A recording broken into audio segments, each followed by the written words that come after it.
دھوکہ دے رہا ہے کسی مسلمان کو، دیکھنے میں تو انسان ہے، غلاف تو چڑھ گیا انسان کا، لیکن اہل اللہ کے ہاں، اہل بصیرت کے ہاں اور اللہ کے ہاں یہ لومڑی کی شکل میں ہے۔ جیسے لومڑی مکار جانور ہے، اس کے اندر بھی مکاریت والی خصلت بری موجود۔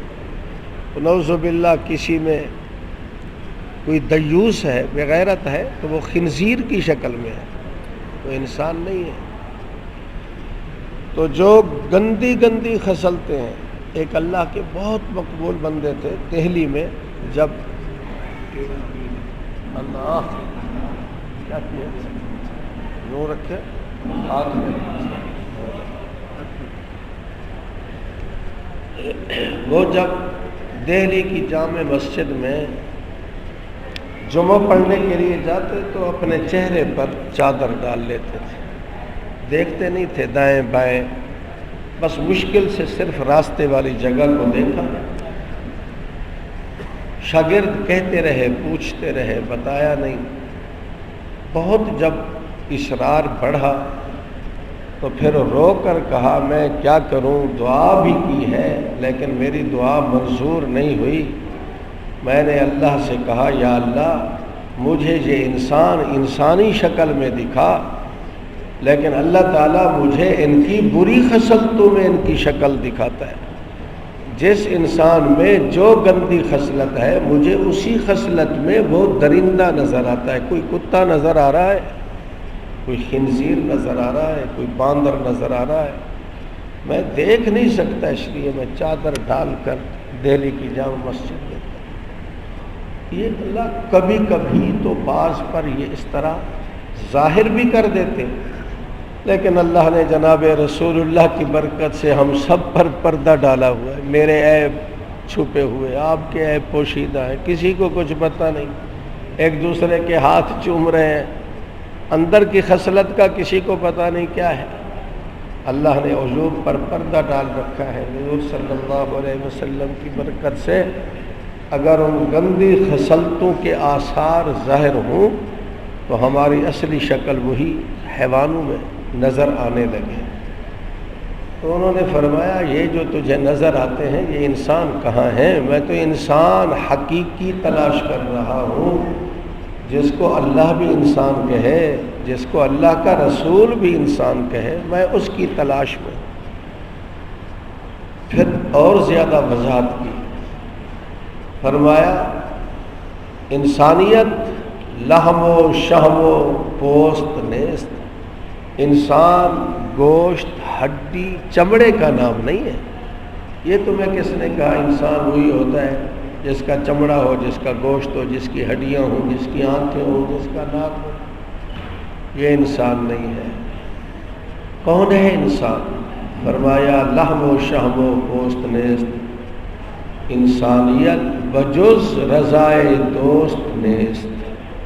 اگر کوئی انسان بالغ ہو کر اپنے محبوب کی رضا والے پسندیدہ اعمال نہیں کر رہا تو وہ محبوب کے ہاں انسان نہیں ہے، وہ درندہ ہے۔ اللہ اور اللہ کے رسول کے ہاں وہی انسان ہوگا جس کو وہ انسان کہے، اور وہ اسی کو انسان کہتا ہے جو اس کے پسندیدہ اعمال کرے، اس کے احکام پر چلے، اس کی نافرمانی نہ کرے، وہ اللہ اور اللہ کے رسول کے ہاں انسان۔ حدیث پاک میں آتا ہے انسان جب وضو کرتا ہے یا غسل کرتا ہے تو وضو کے قطرے جو گرتے ہیں اس میں انسان کے گناہ بھی صاف ہوتے ہیں، اور بعض اہل علم کو، اہل اللہ کو، جو اللہ کے بہت برگزیدہ بندے ہیں، ان وضو کے قطروں میں اور غسل کے پانی میں انسان کے وہ گناہ کے آثار نظر آتے ہیں جس گناہ میں وہ ملوث تھا، اور اب اس کے بعد وضو کر رہا ہے تو اس وضو کے پانی میں گناہ نظر آتا ہے۔ امام ابو حنیفہ رحمہ اللہ وضو کر رہے تھے ایک جگہ، تو اچانک ہاتھ کھینچ لیا، نہر کے کنارے پر بیٹھ کر وضو کر رہے تھے، تو کسی نے پوچھا حضرت ہاتھ کیوں کھینچ لیا، وضو مکمل نہیں کیا؟ فرمایا یہ جو پانی کی لہر اب جا رہی ہے اس میں زنا کی نشانیاں مجھے نظر آ رہی، مجھے زنا کے آثار نظر آ رہے۔ معلوم ہوتا ہے پیچھے کوئی بیٹھا ہے نعوذ باللہ، زانی ہے، اس نے زنا کیا ہے اور زنا سے غسل کر رہا ہے، اور وہ غسل کے زنا والے آثار اس پانی میں آتے۔ خود امام صاحب پھر اس طرف چل پڑے، اس کی خیر خواہی سے چلتے چلتے چلتے آگے گئے تو ایک آدمی غسل کر کے اسی نہر سے نکل رہا تھا، بس خلوت تھی، علیحدگی تھی۔ اس کو کہا بیٹا زنا نہ کرو۔ وہ حیرت میں ڈوب گیا کہ میں نے تو یہ بے حیائی ایسی جگہ کی جہاں کوئی بھی دیکھنے والا نہیں تھا، کوئی انسان دیکھنے والا تو دیکھ رہا ہوتا ہے۔ کاش کہ یہ تصور آ جائے، یہ ہمارے ذہن میں استحضار آ جائے کہ ہم جو کام بھی کریں گے ہمارا اللہ ہمیں دیکھ رہا ہو۔ اگر یہ تصور آ جائے پھر تو ہزاروں گناہوں سے انسان بچ جائے گا۔ اگر یہ تصور ہمارے ذہن سے نکل گیا، ہم دیکھتے ہیں کوئی بچہ تو نہیں دیکھ رہا، کوئی بوڑھا تو نہیں دیکھ رہا، کوئی شاگرد تو نہیں دیکھ رہا، کوئی استاد تو نہیں دیکھ رہا، مخلوق سے بدنامی کے خوف سے تو بے حیائی نہیں کرتے۔ بچہ بھی دیکھ رہا ہو تو تھوڑی سی حیا ہو تو اس سے حیا کر لیتا ہے، شاید بچہ کسی کو بتا دے۔ لیکن اس نالائق کو یہ بھی تو معلوم ہے کہ اللہ دیکھ بھی رہا ہے، اللہ ساتھ بھی ہے، اللہ کے دیکھتے ہوئے جانتے ہوئے اللہ کی دی ہوئی طاقت کو اس کی نافرمانی میں اس کے سامنے میں استعمال کر رہا ہوں۔ اس وقت حیا رخصت ہو جاتی، آدمی بے حیا بن جاتا ہے، ورنہ تو کبھی ایسی کوئی حرکت نہ کرتا جو حیا کے خلاف۔ لیکن ہم کر رہے ہیں بے حیائیاں، نافرمانیاں، کوتاہیاں، غفلتوں کا شکار ہو رہے ہیں، پردہ پڑا ہوا ہے، اور اس رحیم و کریم نے بھی، حلیم نے بھی پردے ڈال رکھے ہیں۔ سینکڑوں سالوں کے بعد آ کر پردے چاک ہوتے ہیں، کبھی پھر راز کھلتا ہے۔ اچھا ہم تو اس نالائق کو یہ سمجھ رہے تھے اور یہ نکلا۔ سالہ سال کے بعد کسی امام کا راز فاش ہو گیا، کسی مولوی کا راز فاش ہو گیا، پھر پتہ چلتا ہے ہم اس کے ہاتھ چومتے تھے، ہم اس کے پیچھے نمازیں پڑھتے تھے، یہ تو یہ خبیث نکلا۔ اللہ تعالیٰ نے پردے ڈالے ہوئے ہیں سالہ سال تک۔ مشہور واقعہ ہے، کئی دفعہ ذکر کیا ہے، حضرت موسیٰ علیہ السلام کے زمانے میں بارش رک گئی تھی، تو سارے بنی اسرائیل کو لے کر میدان میں پہنچے کہ وہاں جا کر اللہ سے معافی مانگیں اور بارش مانگیں۔ چنانچہ وہاں جا کر اللہ سے گڑ گڑا کر رو کر معافی مانگنے لگے اور بارش کی درخواست کی، تو اللہ تعالیٰ نے حضرت موسیٰ علیہ السلام کو ایک پیغام دیا اسی وقت، یا موسیٰ فیکم العاصی من 40 سنہ، اس مجمع میں ایک شخص ایسا ہے جو 40 سال سے میری نافرمانی کر رہا ہے، باغی بنا ہوا ہے، بے حیا ہے، اس کو حیا نہیں آ رہی، مسلسل ایک گناہ کر رہا ہے 40 سال سے۔ یہ جو بارش رکی ہے اس کی بے حیائی کی نحوست سے رکی ہے، ساری مخلوق اس کی بے حیائی کی وجہ سے بارش سے محروم ہو گئی، اس کے اس معصیت کی وجہ سے۔ اب ایک ہی صورت ہے، اگر اس کو مجمع سے اٹھا دو، نکال دو، پھر تو بارش ہوگی، اگر وہ مجمع میں موجود رہے گا تو بارش نہیں ہوگی۔ جب یہ پیغام آیا تو حضرت موسیٰ علیہ السلام نے مجمع کی طرف رخ کر کے فرمایا، ایھا العاصی من 40 سنہ اخرج منا، 40 سال سے بغاوت کرنے والا بے حیا انسان، اللہ نے تیری وجہ سے بارش روک رکھی ہے، اس کا حکم ہے اس کو نکال دو، اب تو مخلوق خدا پر رحم کھاتے ہوئے ہمارے مجمع سے اٹھ کر چلا جا تاکہ بارش ہو جائے۔ حضرت موسیٰ علیہ السلام نے یہ مطالبہ کیا مجمع میں، ادھر رخ کیا ادھر رخ کیا ادھر رخ کیا کہ کوئی کھڑا ہو جائے، نکل جائے، بارش ہو جائے، کوئی نہ اٹھا۔ آپ خود اپنی گریباں میں جھانکے، ہم جھانکے، ہم میں سے کوئی ہوتا تو کب اٹھتے؟ ظاہر ہے مجمع میں کھڑا ہوتا ہے تو سارے کہیں گے او ملعون، یہ تھا، یہ خبیث تھا، یہ بدمعاش تھا، یہ بے حیا تھا۔ کیسے زندگی گزارے پھر آگے؟ معاشرے میں رہنا مشکل ہو جائے گا۔ اٹھا تو نہیں، لیکن اس وقت اس کو ہوش آ گیا، اس کی ہدایت کا وہ لمحہ ہدایت کا لمحہ بن گیا۔ تھا تو نافرمان، اب تک اس کو حیا نہیں آ رہی تھی، لیکن جب یہ چوٹ پڑی اب اس کی ہدایت کا انتظام ہوا۔ کیا کیا اس نے؟ بجائے اٹھنے کے اس نے یوں عمل کیا، فوضع رأسہ فی جیبہ، یوں دیکھ رہا تھا حضرت موسیٰ علیہ السلام کو تو اپنا سر جھکا لیا نیچے کی طرف، اور آہستہ آہستہ اللہ تعالیٰ سے وہ تو علیم بذات الصدور ہے، نحن اقرب الیہ من حبل الورید، شارک سے بھی زیادہ قریب ہے۔ وہ آہستہ کیا دل میں آنے والے خیال کو بھی لاکھوں اربوں کروڑوں سال پہلے جان لیتا ہے۔ اللہ کا علم تو بڑا وسیع ہے۔ اس نے آہستہ آہستہ کہا توب تو یا رب، اے میرے اللہ میری توبہ، مجھے رسوا نہ کر، مجمع میں شرمندہ نہ کر، قوم برادری میں ذلیل نہ فرما، میں نے اس بے حیائی سے توبہ کر لی۔ بیٹھے بیٹھے اس نے توبہ کی۔ حضرت موسیٰ علیہ السلام کو پتہ نہیں کہ اس کا توبہ کا عمل ہو چکا۔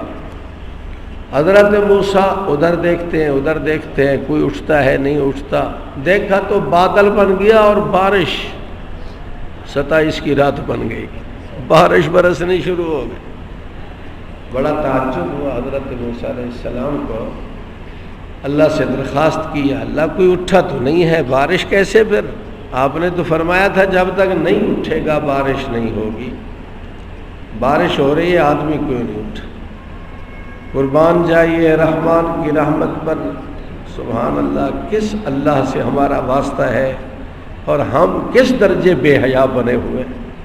رحمان کی رحمت بھی دیکھی، اللہ تعالیٰ نے جواب میں فرمایا بالعاصی موسیٰ، جو بارش آ رہی ہے اسی نافرمان کی وجہ سے آ رہی ہے، جس نافرمان کی وجہ سے رکی ہوئی تھی اب اسی کے سبب سے بارش۔ اور زیادہ حیرت بڑھی، یا تو کئی سالوں سے اس کی نحوست کی وجہ سے بارش رکی ہوئی تھی، یا اب اس کی وجہ سے بارش۔ حضرت موسیٰ علیہ السلام نے درخواست کی، رب آرینی ایاہو، اللہ ذرا مجھے دکھا تو دے وہ کون سا شخص ہے جس کی وجہ سے پہلے بارش رکی ہوئی تھی اور اب بارش ہو رہی ہے اس کی وجہ سے۔ میں اس کو دیکھنا چاہتا ہوں اور اس کو عزت کے ساتھ دیکھنا چاہتا ہوں۔ اب اس کی وجہ سے بارش آ رہی ہے، وہ قابل احترام ہے، میں اس سے نفرت نہیں کروں گا، میں تو احترام اور اکرام کے ساتھ اس کو دیکھنا چاہتا ہوں، مجھے دکھا دے۔ سبحان اللہ۔ اللہ نے جواب میں کیا فرمایا، یا موسیٰ انا ما فضحتہ حین معصیتہ، جب وہ نافرمان میری نافرمانی میں مشغول تھا، لگا ہوا تھا، میں نے اس پر پردے ڈالے اور اس کو قوم برادری کے سامنے رسوا نہیں کیا۔ اب تو اس کا اور میرا معاملہ صاف ہو گیا، میں نے معاف کر دیا، اس نے معافی مانگ لی، اب میں اپنے پیارے بندے کو تیرے سامنے کیسے رسوا کروں؟ میں نہیں رسوا کروں، آپ کو بھی نہیں بتلاؤں گا کہ یہ بیٹھا ہے، اس کی وجہ سے بارش رکی ہوئی تھی اور اب ہو رہی ہے، تاکہ تیرے دل میں بھی خیال نہ آئے کہ یہ ہے وہ شخص جو کسی زمانے میں بے حیائی کرتا تھا۔ میں آپ کو بھی نہیں بتانا چاہتا، یہ میرا اور اس کا معاملہ ہے۔ پہلے معاملہ تھا بگڑا ہوا تھا، بارش رک گئی تھی، اب معاملہ سدھر گیا ہے، یاری لگ گئی۔ التائب من الذنب کمن لا ذنب لہ، التائب حبیب اللہ، 40 سال کا بے حیا زانی چور بدکار اپنی بے حیائی سے توبہ کر لے، اللہ صرف توبہ قبول نہیں کرتا بلکہ اس کو اپنا دوست بنا لیتا ہے۔ اللہ فرماتے ہیں یہ میرا دوست بنا، حبیب دوست بن جاتا ہے اللہ کا، اتنا دوست بن جاتا ہے، فرشتوں کو کہتا ہے جو لکھا ہوا ہے مٹا دو، صرف مٹا نہ دو، ان برائیوں کو نیکیوں سے بدل ڈالو، نامہ عمل میں نیکیاں۔ زمین کے وہ ٹکڑے جن ٹکڑوں پر انسان نے بے حیائی کی تھی، چل کر چوری کی، ڈاکہ ڈالا، زنا کیا، لواطت کی، بے حیائی کی، ان سارے زمین کے ٹکڑوں سے اللہ بھلوا دیتا ہے، ان کو کچھ یاد ہی نہیں رہتا، ورنہ تو یہ ٹکڑے زمین کے اگر بغیر توبہ کے منحوس مر گیا تو یہ کھڑے ہو کر اللہ کے سامنے گواہی دیں گے کہ اس بے حیا نے ہمیں گندا کیا تھا، اس میرے حصے کو نجس اور پلید کیا تھا فلاں بے حیائی کی وجہ سے۔ زمین کے یہ ٹکڑے گواہی دیں گے۔ اخرجت الارض اثقالها، زمین اپنے اوپر کیے ہوئے سارے اعمال کو نگل کر رکھ دے، نگاہ باہر نکال کر رکھ دے، لیکن اب اللہ زمین کے ٹکڑوں سے بھی بھلوا دیتے ہیں، فرشتوں سے بھی بھلوا دیتے ہیں، نامہ عمل سے بھی مٹا دیتے ہیں، فرشتوں کو بھی یاد نہیں رہتا کون سا گناہ اس نے کیا تھا، اب نیکیاں ہی نیکیاں، نیکیاں ہی نیکیاں۔ تو بھائی اللہ کے ہاں تو انسان وہ ہے جو اس کے رضا والے اعمال کرنے والا ہو۔ ہاں معصوم نبی ہوتے ہیں، نبی کے علاوہ کوئی بھی معصوم نہیں، کوئی بھی معصوم نہیں، بڑے سے بڑا، بڑے سے بڑا، بڑے سے بڑا ولی ہو، گناہوں کا خیال اس کو بھی آتا ہے، گناہوں کا صرف خیال نہیں آتا، تقاضا بھی بڑھتا ہے بسا اوقات، لیکن ان کے لیے تقاضے کو دبانا مجاہدے کی برکت سے، بزرگوں کی صحبت کی برکت سے آسان ہو جاتا ہے، بس اتنا فرق، باقی دبانا تو پڑے گا تقاضے کو۔ ایک دوست کسی بزرگ کو لکھ رہے تھے، 10 سال ہو چکے جی، 15 سال بزرگوں سے تعلق ہوا ہے لیکن اب بھی گناہ کا خیال آ جاتا ہے، تو اس بزرگ نے کہا پھر مٹی کا تودا بن جا، تجھے گناہ کا خیال نہیں آئے گا۔ اگر انسان ہے تو گناہ کا خیال تو آتا ہی رہے گا، اگر خیال نہ آئے تو درجہ تیرا کیسے بلند ہو۔ اب یہ کہے میں نے آج تک کسی غیر محرم کو نہیں دیکھا، میں سب سے بڑا ولی ہوں، ہے نا ولی، اس نے کسی غیر محرم کو نہیں دیکھا، حالانکہ آنکھ ہے بڑی، لیکن اس آنکھ نے کسی غیر محرم کو، تو اس کو ہم ولی کہہ دیں، آج اس کی بیعت شروع کر دیں؟ کیوں؟ اس میں تو دیکھنے کی صلاحیت ہی نہیں ہے، سپیکر میں بولنے کی، بول تو رہا ہے، یہ نقل کر رہا ہے آواز، خود تو نہیں بول سکتا، یہ کرسی کہے میں سب سے بڑی ولیہ ہوں، آج تک میں نے کسی غیر محرم مرد کو نہیں دیکھا، تو ولی بن جائے گی۔ دروازہ کہے، پنکھے کہیں، دیواریں کہیں، نہیں، کیونکہ ان میں تو صلاحیت ہی نہیں ہے، خواہش ہو، صلاحیت ہو، تقاضا ہو، پھر اللہ کے حکم کے سامنے تقاضے کو دبا دے۔ جا رہا ہے بازار میں، نوجوان ہے، غیر محرم پر دور سے نظر پڑی، فوراً آنکھ پست کر لی، اب دل میں خیال اٹھا کہ قریب آ گئی ہے، ذرا دیکھ لوں، پھر پتہ نہیں موقع ملے نہ ملے، دیکھ لوں۔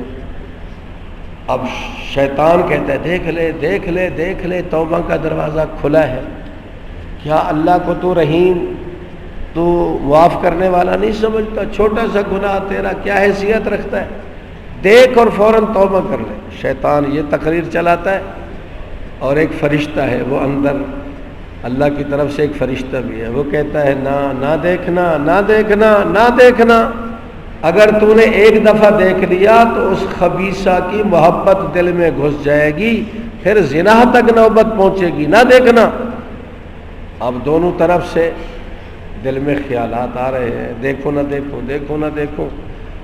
حدیث پاک میں آتا ہے اگر اس نے شیطان کے سر پر جوتا مار کر فرشتے کی بات کو مان لیا اور آنکھ کو پست کیے ہوئے گزر گیا، جب عورت گزر جائے گی، بعد میں جب آنکھ کھولی عورت نظر نہ آئی، واجدہ حلاوت الایمان، نقد اللہ تعالیٰ بدلہ دے گا، ایمان کا مٹھاس اس کو محسوس ہو جائے گا، شکر کرے گا اللہ میں نے اپنے ایمان کو بچا لیا۔ اور اگر دیکھ لیا تو دیکھنے کے بعد سکون آ جائے گا، سکون نہیں آئے گا۔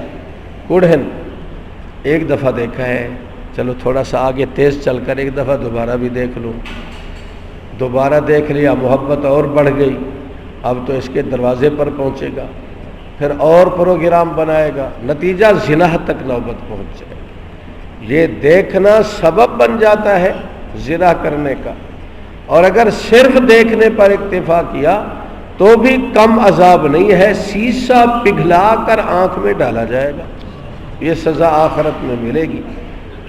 اور اللہ کے سامنے جب جائے گا تو کیا سزا ملے گی روحانی طور پر؟ اس بد نظری کرنے والے کو جو شہوت کی نگاہ سے کسی کو دیکھ رہا ہے، گھور رہا ہے، تاک رہا ہے غیر محرم کو، اللہ تعالیٰ اس کو کہیں گے ارے بے حیا، تجھے مجھ سے حیا نہ آئی؟ میں نے تو آنکھ دی تھی والدین کی زیارت کر کے اپنے نامہ عمل میں حج کا ثواب لکھوا۔ ایک دفعہ بھی والد کو محبت کی نگاہ سے دیکھو، اللہ تعالیٰ ایک حج مقبول کا ثواب لکھ دیتے۔ یہ آنکھ تو اس لیے دی تھی، قرآن کو دیکھنے کے لیے دی تھی، بیت اللہ کو دیکھنے کے لیے دی تھی۔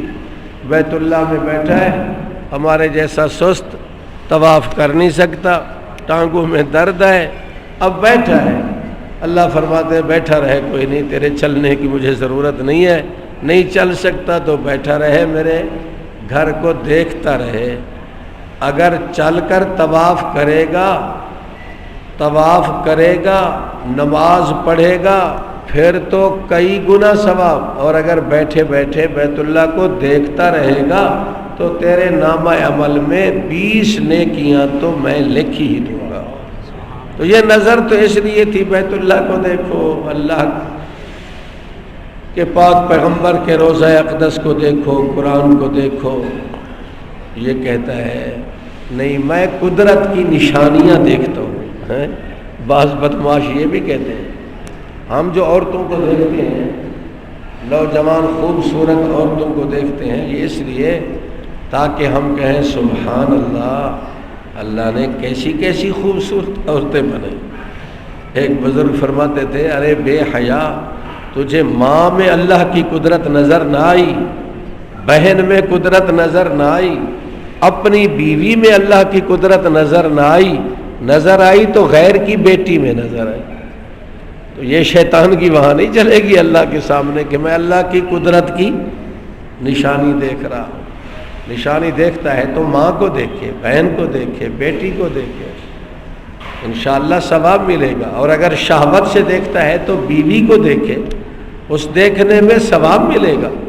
لیکن جب غیر کی بیٹی کو دیکھے گا اور کہے گا کیا میں اللہ کی قدرت کی نشانی دیکھ رہا ہوں، تو اللہ فرمائے کہ یہ نشانی دیکھی ہے تو پھر سیسا تیار ہے، سیسا پگھلا کر ڈالا جائے۔ بھئی انسان بننا ہے، بننے کی کوشش کرنی ہے، فکر کرنی ہے۔ میں قسم اٹھا کر کہہ رہا ہوں، اپنے سمیت کہہ رہا ہوں، ہمارا رخ غلط جا رہا ہے زندگی کا۔ جانا تھا ہم نے بیت اللہ کی طرف اور جا رہے ہیں روس امریکہ کی طرف۔ کراچی کی گاڑی پر بیٹھ گیا، جانا تھا پشاور، گاڑی تیز چلے گی خوش ہوگا؟ نہیں، جتنا وہ تیز چلے گی اتنا رونا شروع کرے گا، ہے میں منزل سے دور ہوتا جا رہا ہوں، منزل سے دور ہوتا جا رہا ہوں۔ ہمارا رخ بدل گیا ہے، رخ کو بدلنے کی ضرورت ہے۔ اس لیے اہل اللہ فرماتے ہیں رخ بدلو، اولاً سوچو، بیٹھ کر سوچو، سوچو کیا جو زندگی ہم گزار رہے ہیں اس پر تمہارا اطمینان ہے کہ اس زندگی سے اللہ خوش ہے؟ اگر ہے تو ٹھیک ہے، سبحان اللہ، اللہ کا شکر ادا کرو۔ اور اگر دل گواہی دے رہا ہے کہ میں تو اللہ کو خوش کرنے والی زندگی نہیں گزار رہا، یہ تو نافرمانی کی زندگی ہے، دن میں مجھ سے 2 نیکیاں ہوتی ہیں تو 10 مرتبہ گناہ بھی ہو جاتے ہیں، تو پھر کیا اسی طرح چلتے رہیں گے؟ اگر اسی طرح چلتے رہے تو پھر جہنم کے قریب پہنچ جائیں گے، جنت سے بہت دور ہو جائیں گے۔ رخ بدلنا پڑے گا، رخ بدلنے کے بعد راہبر پکڑنا پڑے گا، مشورے سے چلنا پڑے گا، نیکی کے جذبات پیدا کرنا پڑیں گے۔ جنت مفت میں نہیں ملتی، مفت میں۔ پٹھان نے تو کہہ دیا تھا جنت لینا کیا مشکل ہے، ایک ہاتھ ادھر مارو ایک ادھر مارو سیدھے جنت چلے جاؤ۔ وہ اصل میں جہاد کے میدان میں گیا، کافروں سے لڑائی ہو رہی تھی تو وہاں یہ جذبہ پیدا ہو گیا، اب میں لوں گا جنت، اور جنت لینا کیا مشکل ہے۔ دو چار کافروں کو مارا اور پھر خود شہید ہو گیا اور واقعی سیدھا جنت میں چلا گیا۔ ایسی صورت میں تو جنت جلدی مل سکتی ہے، ورنہ تو لوہے کے چنے چبانے ہیں، نفس پر ارے چلانے ہیں، اپنی خواہشات کو ذبح کرنا ہے۔ جب تک انسان خواہشات پر بری بری گندی گندی خواہشات پر ارے نہیں چلائے گا، اس کی مخالفت نہیں کرے گا، کبھی بھی اللہ کے پسندیدہ اعمال کو اختیار نہیں کر سکتا۔ بہرحال ان اعضاء کے بارے میں اللہ نے سوال کرنا ہے، کان کے بارے میں کیا سنا، آنکھ کے بارے میں کیا دیکھا، دل کے بارے میں کیا سوچا تھا۔ اگر مسجد میں بیٹھ کر بھی اعتکاف کی حالت میں ہی اپنی گندی عورت کو جس کے ساتھ کسی زمانے میں تعلق تھا یہاں بیٹھ کر اسی کو سوچتا رہا تو اعتکاف کا ثمرہ ملے گا؟ یا مسجد میں بیٹھ کر زنا کا پروگرام بنا رہا ہے؟ وہ زنا کی سوچ ہے نا، حالت اعتکاف ہے مسجد اعتکاف کی حالت ہے، اور دل کہاں ہے؟ بے حیائی میں مصروف ہے۔ تو دل کا تو زنا اللہ کے گھر میں ہو رہا ہے۔ یہ آپ کو میں نے بتایا تھا نا وہ واقعہ، وہ نوجوان بری نظر کر کے آیا نماز میں، شکل بدل گئی، سیاہ ہو گیا۔ تو اس لیے تصورات کو بھی پاک کرنا ہے، اعضاء کو بھی پاک کرنا ہے، سوچ سوچ کر بات کرنی ہے، اور محض شک اور وہم کی بنیاد پر کسی کو برا بھی مت کہو۔ آج پتہ نہیں ان واہیات لوگوں نے کیا کیا تماشے برپا کر دیے۔ چوری ہو جاتی ہے، بیٹھے ہیں ماشاءاللہ، اپنی چوریاں ہو جائیں تو ملتی نہیں ہیں، ایسا ہی ہے نا، اور دوسروں کی چوریوں کے پتے بتاتے رہتے ہیں، کتاب دیکھ کر جی فلاں چور نے چوری کی ہے، اب اس کو اتنا یقین ہو جاتا ہے اس پر مقدمہ کر دیتا ہے محض کتاب کی بنیاد پر۔ یہ حرام ہے، ناجائز ہے۔ ایسے کتابوں کے ذریعے سے چور پکڑے جاتے تو دنیا میں پولیس کے نظام قائم کرنے کی ضرورت ہی نہ ہوتی، انہی جیسے لوگوں کو بٹھا دیا جاتا، بتاؤ جی کتاب دیکھ کر، حساب کر کے بتاؤ۔ نہ حساب سے کسی پر بدگمانی کرنا صحیح ہے، نہ کتاب سے کسی پر بدگمانی کرنا صحیح۔ حضرت عیسیٰ علیہ السلام نے دیکھا ایک شخص کو، وہ چوری کر رہا تھا، ایک مکان کی دیوار کو توڑ کر اندر گھس کر سامان اٹھا رہا تھا۔ حضرت عیسیٰ علیہ السلام نے فرمایا یا اخی، اے بھائی تو چوری کرتا ہے؟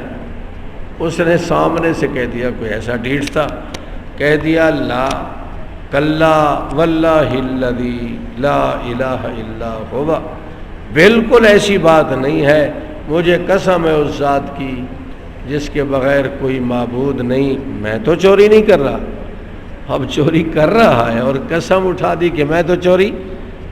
حضرت عیسیٰ علیہ السلام نے کیا فرمایا؟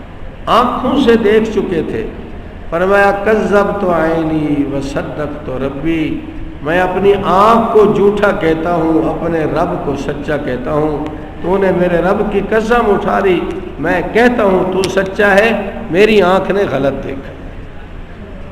وہ دیکھ رہے تھے پھر بھی اس کو چور نہ کہا، کہیں اس آنکھ کے بارے میں اللہ سوال نہ کر لے، جب اس نے میرا نام لیا تھا تو پھر تو نے کیوں اس کو چور کہا۔ آج ہم حساب و کتاب پر اعتماد کر کے کسی کو چور کسی کو ڈاکو بنا رہے ہیں، مقدمے کرتے ہیں، بیچارے پھنسے رہتے ہیں۔ بہرحال ان اعضاء کو سوچ سوچ کر استعمال کرنا ہے، اللہ کی نافرمانی میں استعمال نہیں کرنا۔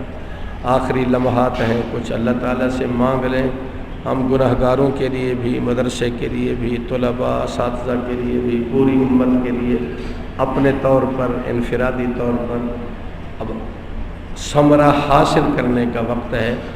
انسان سارا دن رات 6 مہینے اپنی کھیتی کو پانی لگاتا رہے، محنت کرتا رہے، جب پک جائے پھر سو جائے تو اچھی بات نہیں ہے۔ اب تو گویا سیزن کا خلاصہ حاصل کرنے کا وقت ہے۔ ان لمحات کو گناہوں سے بچا کر اللہ کے ذکر میں، عبادت میں، دعا میں لگا دیں۔ اللہ تعالیٰ توفیق عطا فرمائے۔ ایک درخواست ہے، یہاں اعتکاف کا ماحول تو بن گیا، کثرت تو ہو گئی، آج دوست بھی بتا رہے تھے، ہمیں بھی تو کھوتا رہا۔ اپنے طور پر تو نرم انداز سے کچھ گرمی کے الفاظ بھی بولتے رہے، لیکن اس طرح اعتکاف ہوتا نہیں ہے جس طرح آپ حضرات نے کیا ہے۔ خاص کر بعض نوجوان وہ اعتکاف کے تقاضے سے واقف ہی نہیں ہے۔ اعتکاف کا مقصد تو ساری دنیا سے تعلقات توڑ کر اپنے رب سے تعلق جوڑنا ہے، اور یہاں بیٹھ کر بھی بعض سنا ہے وہ نیٹ شیٹ بھی لگاتے رہے اور موبائل چلاتے رہے۔ یہ فضولیات ہیں، بھی فائدہ کیا ہوگا؟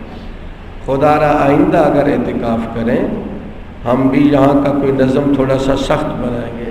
آپ ہمیں کہیں گے تو صحیح کہ مولوی سخت ہیں، ایسی تیسی ہمارا کھاتے ہیں، اب ہمارے اوپر حکومت کرتے ہیں، لیکن ہم یہ ملامت برداشت کریں گے تاکہ مقصد تو حاصل ہو جائے۔ تو مقصد یہی ہے کہ اللہ کو راضی کرنے والے اعمال کیے جائیں، فضولیات سے اپنے آپ کو بچایا جائے۔ دنیا کی گفتگو سے بھی ضرورت کے مطابق کی جا سکتی ہے، منع بھی نہیں ہے۔ چلتے چلتے مسجد سے باہر بھی ضرورت کے مطابق گفتگو کی جا سکتی ہے، رکنا جائز نہیں، لیکن بلا ضرورت گپ شپ لگانا اور فضولیات میں پڑ جانا اچھا نہیں۔ موبائل ہی میں سارے گھنٹے برباد کرنا، نیٹ چلانا، اس طرح کی خرافات سے اپنے آپ کو بچائیں۔ اب تک جو کوتاہیاں ہوئی ہیں ان کی معافی بھی مانگ لینی چاہیے، اور ایک دوسرے کے حقوق بھی اکثر تلف ہوتے ہیں۔ پڑوس ہو جاتا ہے، ایک سویا ہوا ہے، سونے والے کا بڑا حق ہے، ساتھ والے پر لازم ہے کہ اس کی رعایت کرے، باتیں ایسی نہ کرے جس سے اس کی نیند میں خلل، لیکن ہم ایک دوسرے کو بھی یہاں تکلیف دیتے رہے۔ اس لیے ایک دوسرے کو معاف کر کے چلیں۔ اور کچھ لوگ شاید، امید تو ہے ابھی سب نے پیسے ادا کر دیے ہوں گے، لیکن یہ 200-250 آدمیوں کا مشترک کھانا تھا۔ کسی صاحب نے اگر پیسے نہیں دیے تو 10 دن گویا وہ، نعوذ باللہ، مجھے تو کہتے ہوئے شرم آتی ہے، وہ 10 دن سحری بھی حرام سے کرتا رہا، افطاری بھی حرام سے کرتا رہا۔ تو کیا اعتکاف کا ثواب ملے گا؟ بہت غلطی ہے۔ اگر ایسا تھا ہمیں کہہ دیتے، ہم اس کا انتظام کر دیتے، ہم پیسے داخل کر دیتے۔ اب بھی اگر کوئی ایسا ہے، غریب ہے، ایک آدھ ساتھی ہمارے علم میں آیا، ہم نے اس کی آدھی قیمت، اور کچھ طلباء آئے تھے ہمارے، ہم نے ان کے بھی پیسے ادا کر دیے تھے۔ تو اپنے آپ کو چھپا کر کے رکھنا اور پیسے نہ دینا، یہ بہت غلطی ہے، یہ تو مشترک متاع ہے۔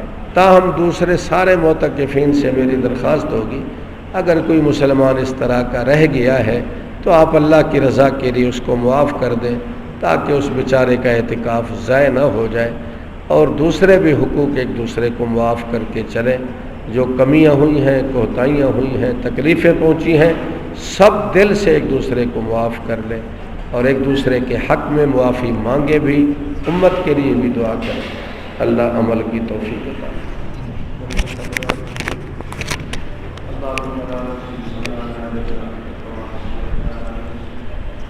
اللهم